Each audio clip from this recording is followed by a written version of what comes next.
Recently I've been watching a few videos on YouTube about building ukuleles and guitars, like the videos by Matthias Wandel, Tim Sway and Steve Carmichael.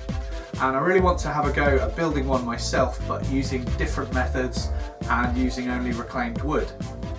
I've never made a musical instrument before and I'm not sure how much success I'll have either. So this build is going to be more of a learning experience for me than anything else. And if I have a working instrument at the end of it that sounds okay, then that's a bonus. I've not done a great deal of research on this, but I've always preferred learning by getting stuck into something and learning as I go along and learning from mistakes rather than reading books or whatever, so that's what I'm going to do.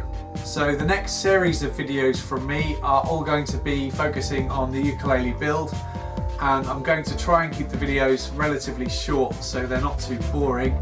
And if the ukulele turns out to be a success, then I might put some extra detail and information and dimensions, etc.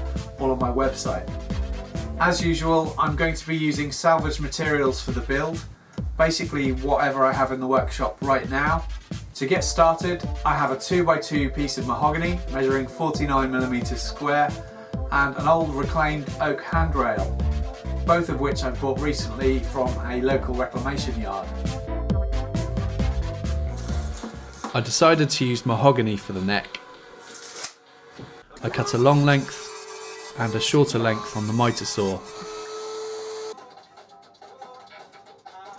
I then ripped the longer length in half on the bandsaw.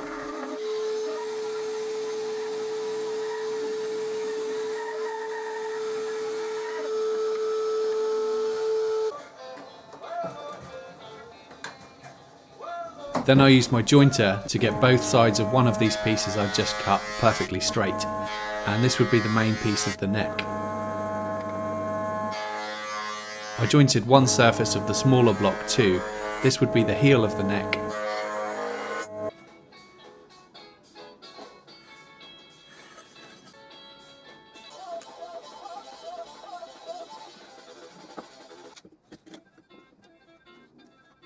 I glued this to the thinner piece and removed glue squeeze out with a damp cloth.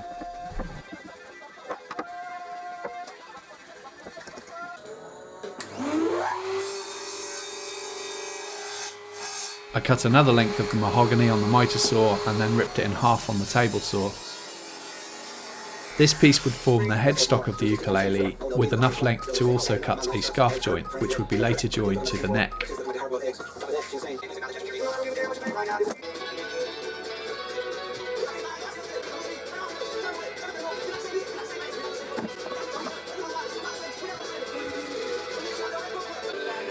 I let the glue dry overnight, and with the main part of the neck glued up, I then marked up some dimensions on the neck. I wanted to join the neck to the body with a dovetail joint. So first I marked up where this joint would be at the end of the neck. This piece would be inside the body of the ukulele. Then I marked up a curve for the heel of the neck that would sit on the outside of the body. I cut this curve on the bandsaw.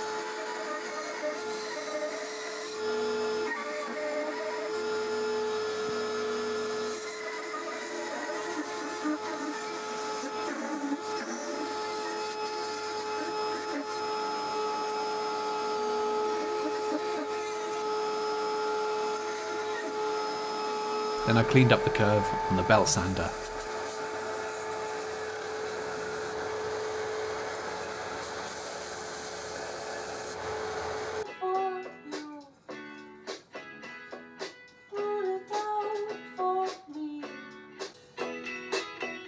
Next I needed to mark up the scarf joint on the neck. So I measured how long I wanted the neck to be from where the dovetail joint would be cut, and then used a protractor to mark up the angle of the joint. I used a 12.5 degree angle for this.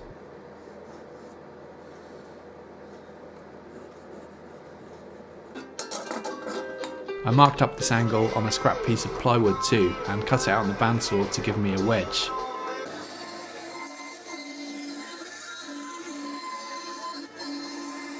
I could then nail this wedge to what would be the waist part of the neck,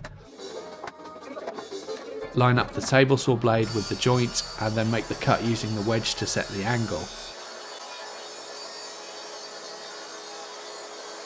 I forgot to move the camera here unfortunately, but once I cleaned up the cut with a hand plane, it looked pretty good and straight.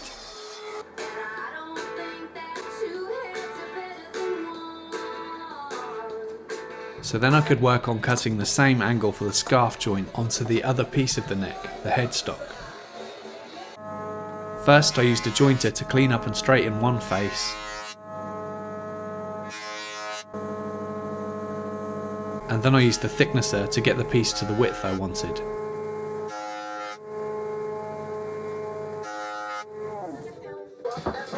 Then I could cut the same 12.5 degree angle on this piece using the same wedge I'd cut earlier.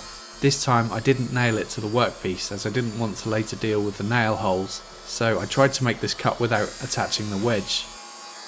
In hindsight I probably could have used hot glue, as this really wasn't the best or safest way of getting a clean cut. I squared off where the joint should start with a pencil line, and then I could clean up the joint with a hand plane again.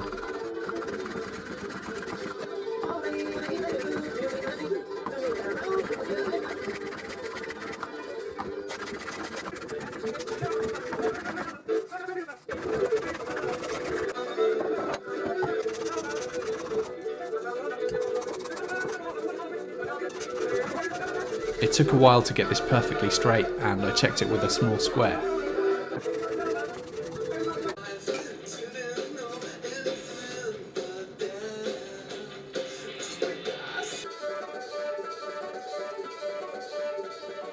Next I marked up the centre of the neck all the way round.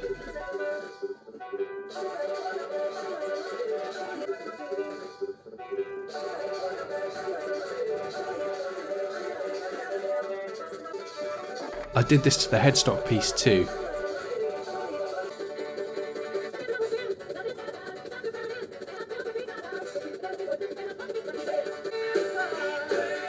This pencil line would allow me to make sure that I got the headstock perfectly in line and straight with the neck piece when I glue up the scarf joint.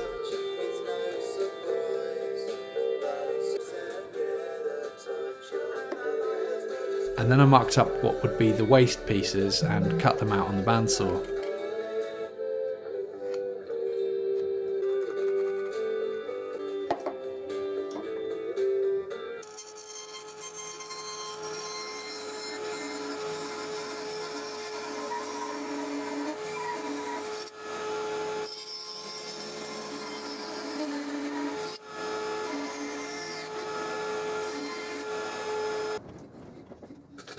Then I applied wood glue and put the pieces face down on a flat piece of melamine, adding a couple of clamps to the joint itself,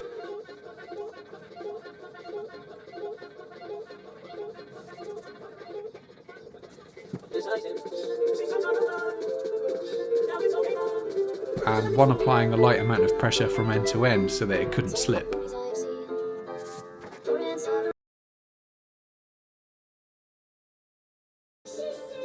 I let that dry overnight, and when I took the clamps off I found I had a slight gap on the front face of the neck. But that didn't really matter, as I wanted to pass it through the jointer a couple of times anyway to make sure it was perfectly flat.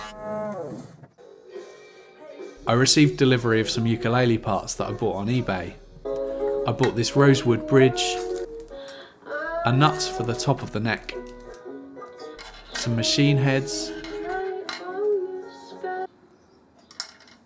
some narrow fret wire, and some ukulele strings, and the total for all of that was around £24. Next I wanted to start shaping the neck. I started by marking up the centre of the neck, then I held the nut in place and marked up the size, and that would give me the width I'd need at the end of the neck. Then I marked up a taper for the neck, which I then cut on the bandsaw.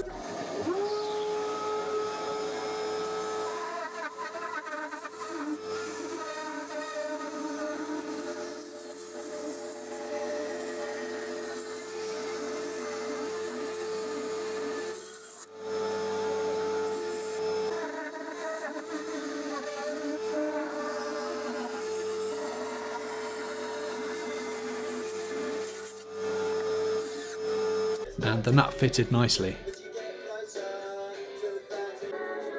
Next, I wanted to join the neck to the neck block that would sit inside the body of the ukulele with a glued dovetail joint. So I marked this up carefully using a combination square and an angle gauge. Then I made the shoulder cuts of the joint with my tenon saw. The conventional way to make a ukulele is to make the neck and the body separately and then join the two, but I wanted to try a slightly different approach, gluing the neck to the neck block and then building the body of the ukulele around the neck block. I cheated and used the bandsaw for the dovetail angle.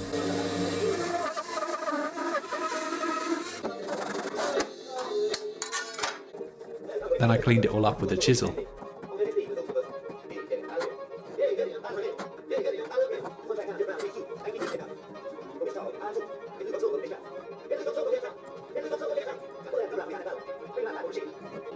Oh, a little short though, she was back in bed.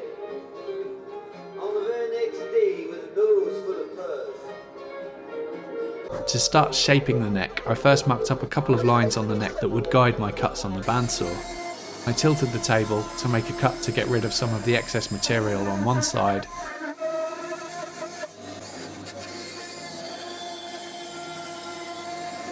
I made the cuts to the other side of the neck with the table flat, just trying to match the same angle by eye.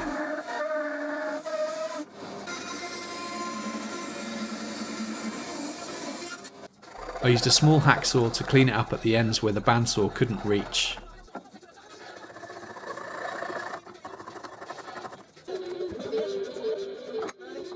Then I used a rasp to start rounding over the neck.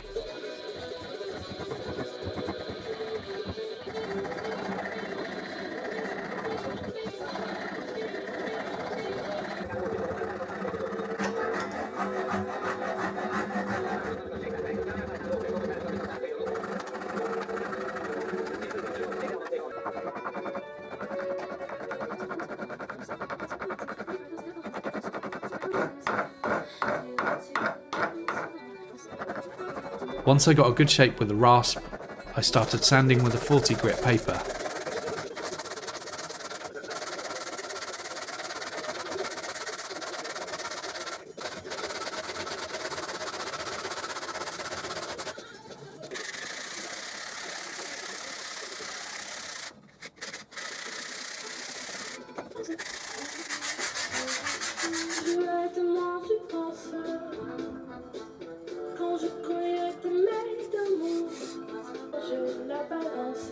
Then I cut up a 120 grit sanding belt and used this to get the neck nice and smooth.